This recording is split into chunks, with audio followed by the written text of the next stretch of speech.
2444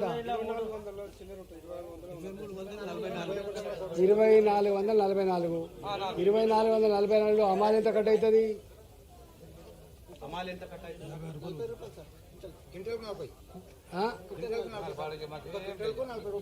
transport ఎంత?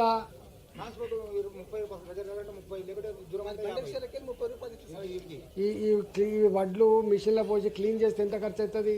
కూలీలో అంటే మొత్తం ఇక్కడ తెచ్చిన కాడి నుంచి వెళ్ళి మిల్లు పోయేదాకా మనకు ఒక 300 రూపాయలు ఖర్చు వస్తుందా? మరి ఈ 300-400 వీనికంటే మరి సపరేట్గా అమ్ముకుంటేనేమని చెప్పి అమ్ముకుంటాను.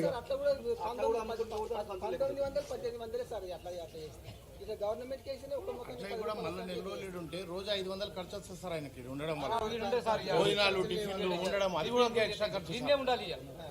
కాపలకు పాపం వర్షం తడిస్తే మళ్ళీ తీసుకోవడానికి. అంటే ఫస్ట్ టైం ఇంత కష్టం ఎప్పుడు మొదలైంది? అంతకుముందు కూడా ఇట్లుండేనా? ఈసారే ఎక్కువ ఇబ్బందులు అవుతున్నాయి.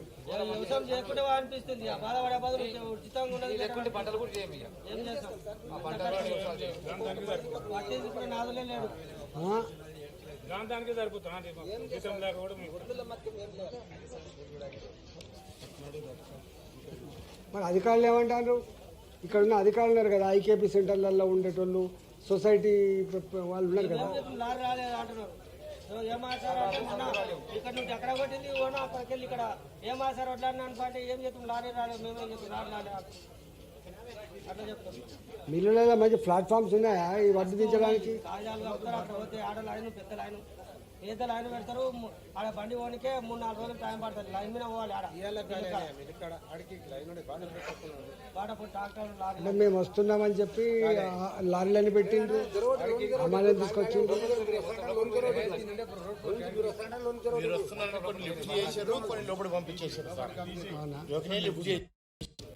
రాత్రి మీరు వస్తున్నారని బయట లోపల పంపించారు.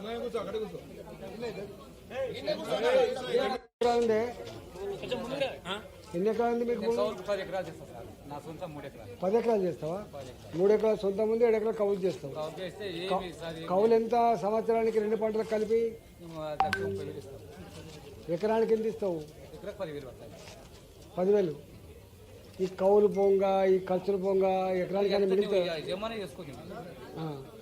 కానీ మిగులుతాయి. ఎన్ని క్వింటాలు పండుతున్నాయి ఎకరానికి? అప్పుడు వానకాలం మంచిగా అని ఇప్పుడు రోగాలు వచ్చినాయి సార్. మొత్తం రోగాలు వచ్చి మొత్తం పోయినాయి. ఏమి మాకు ఒక్క పైసా కూడా అంటే రైతులు ఏమనుకుంటున్నారు ఇక్కడ మీ పల్లెలలో? ఏమనుకుంటాం అంటే వ్యవసాయం చేసే ఈ ఉన్న సంచులకు వస్తే లైన్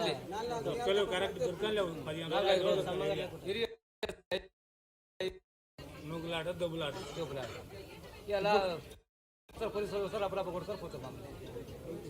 ఎక్కమని అలా పెట్టగల పటపట కొడతారు, ఇంటికి కొన్నాడు పంపిస్తారు. చాలా ఘోరమైంది.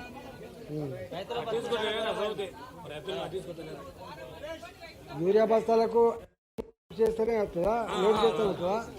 మరి చదువురాని పరిస్థితి ఏంటి? వడ్లకు కూడా యాప్లలో చేస్తేనే వస్తా లోడ్ చేయాలన్నా? ఎవరు చేస్తారు మరి మీకు చదువురానులకు? వాళ్ళు కాయిదం రాయాలంటే వాళ్ళకు ₹1 కోటి ఇవ్వాలి సార్. మళ్ళీ సార్ మొత్తం చెప్పాలి. మేము రారు సాయంత్రం ఎక్కడ కూర్చుందామంటారు సార్. ఏదైనా రాపించుకోవాలంటే సాయంత్రం ఎక్కడ కూర్చుందాము, లక్ష్యాలకు పోదామా, విలేజ్ లో పోదామా, ఇంకెక్కడైనా చెట్ల కింద పోదామని ఆలోచన చేస్తారు. ఫస్ట్ అదే అనేది వాళ్ళు. ఏదైనా మాకు కావాలంటే